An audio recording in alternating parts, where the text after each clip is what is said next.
നല്ല ദാമ്പത്യവും നല്ലൊരു പങ്കാളിയും സ്വപ്നം കണ്ടാണ് ഓരോരുത്തരും വിവാഹ ജീവിതത്തിലേക്ക് കാലെടുത്ത് വയ്ക്കുന്നത്.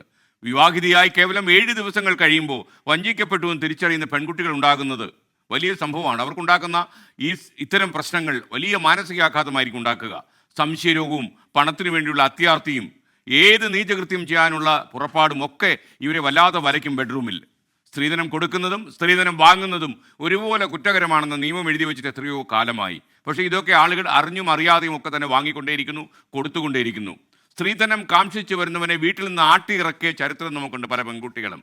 അത് ചെയ്യുന്ന കുട്ടികൾ പക്ഷേ വിരലെണ്ണാവുന്നവരേ ഉള്ളൂ. അത് ചെയ്യാൻ തീരുമാനിക്കുകയാണെങ്കിൽ ഇന്നുണ്ടാകുന്ന പല പ്രശ്നങ്ങളും ഉണ്ടാകില്ല എന്നത് ഉറപ്പാണ്. പക്ഷെ അത് പറയാനൊരു ധൈര്യം വേണം. കാര്യം കല്യാണം പോലെയുള്ള സംഭവമാകുമ്പോൾ ഈ കല്യാണം കഴിക്കാതെ ആജീവനാന്തം നിൽക്കേണ്ടി വരുമോ എന്ന ഭയം വീട്ടുകാർക്കുണ്ടാകും, ചിലപ്പോൾ പെൺകുട്ടിക്കും ഉണ്ടാകും. അതുകൊണ്ടാണ് പല പെൺകുട്ടികളും സ്ത്രീധനത്തോട് വിരോധമുണ്ടെങ്കിൽ പോലും ഇങ്ങനെയുള്ള ധനം കൊടുക്കാൻ തയ്യാറല്ല എങ്കിൽ പോലും ഈ വരുന്നവൻ്റെ മുഖത്ത് നോക്കി പറയാൻ അവർ തയ്യാറാകാത്തത്. സ്ത്രീധനം ആവശ്യപ്പെടാൻ ഒരാളും ധൈര്യപ്പെടാത്ത ഒരു സാമൂഹിക കാലമാണ് ഞാൻ പ്രതീക്ഷിക്കുന്നത്.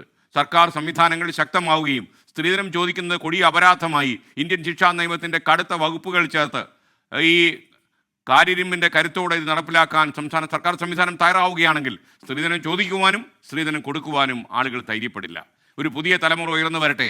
സ്ത്രീധനം കൊടുത്തും സ്ത്രീധനം വാങ്ങിയും കല്യാണം കഴിക്കില്ല എന്ന് തീരുമാനിക്കുന്നവർ, അവർക്കായി ഞാൻ കാത്തിരിക്കുന്നു.